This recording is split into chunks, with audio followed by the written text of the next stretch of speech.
আমার বেডরুমের দরজা ভেঙে রীতিমতো ট্রেনিং হিসেবে তারা বের করেছে। বাংলাদেশের রাজনীতির অন্যতম গুরুত্বপূর্ণ নাম বেগম খালেদা জিয়া। একসময় 3 বারের প্রধানমন্ত্রী, বিএনপি চেয়ারপারসন। কিন্তু শেষ 1 দশক তার জীবনে এসেছে সবচেয়ে কঠিন সময়। উচ্ছেদ, মামলা, কারাবাস ও দীর্ঘ চিকিৎসা জীবন।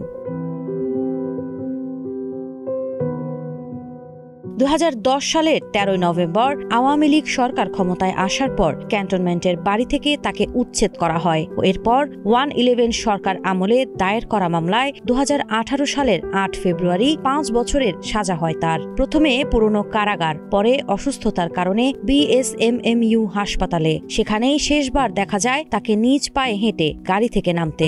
এরপর থেকে শারীরিক অবস্থার দ্রুত অবনতি ঘটতে থাকে।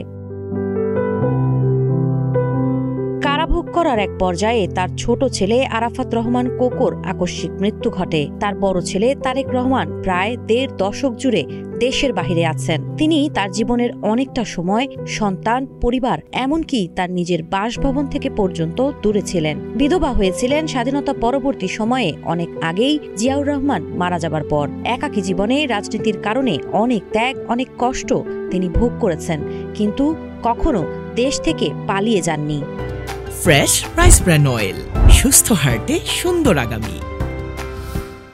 2020 সালে করোনা পরিস্থিতির মধ্যে নির্বাহী আদেশে তার সাজা স্থগিত করা হয়। তবে শর্ত ছিল দেশেই চিকিৎসা নিতে হবে। গুলশানের বাসভবন ফিরোজায় ফিরে যান তিনি, পুরোপুরি হুইলচেয়ার নির্ভর হয়ে। পরিবার ও দলের পক্ষ থেকে বহুবার বিদেশে চিকিৎসার আবেদন করা হলেও সরকার অনুমতি দেয়নি। এদিকে তারেক রহমান লন্ডন থেকে রাজনৈতিক কর্মসূচি ও দোয়া কামনা অব্যাহত রাখেন।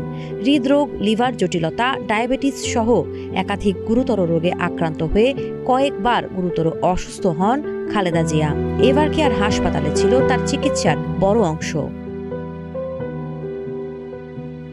গত কয়েক বছর বিএনপির সবচেয়ে বড় রাজনৈতিক দাবি ছিল খালেদা জিয়ার মুক্তি ও বিদেশে চিকিৎসা। পরিস্থিতি বদলায় 5 আগস্ট আন্দোলনের পর শেখ হাসিনার দেশত্যাগ এবং রাজনৈতিক পালাবদলের মধ্য দিয়ে। কারামুক্ত হন খালেদা জিয়া এবং অবশেষে 8 জানুয়ারি 2024 তাকে লন্ডনে নেওয়া হয় উন্নত চিকিৎসার জন্য।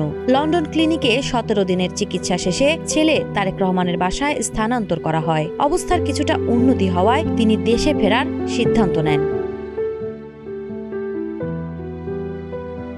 বর্তমানে তিনি আবারও গুরুতর অসুস্থ হয়ে রাজধানীর এভারকেয়ার হাসপাতালের নিবিড় পর্যবেক্ষণ কেন্দ্রে আছেন। তার সুস্থতার জন্য দোয়া মাহফিল আয়োজন করছে দেশবাসী ও তার দলের নেতাকর্মীরা। 4 দশকের রাজনৈতিক জীবনে তিনি বহুবার সংকট পার হয়েছেন, কিন্তু নিজের জন্য কখনো সুবিধাবাদী সিদ্ধান্ত নেননি। এটাই তাকে আপোষহীন নেত্রী হিসেবে পরিচিত করে তুলেছে। সাবা খান, নাগরিক প্রতিদিন।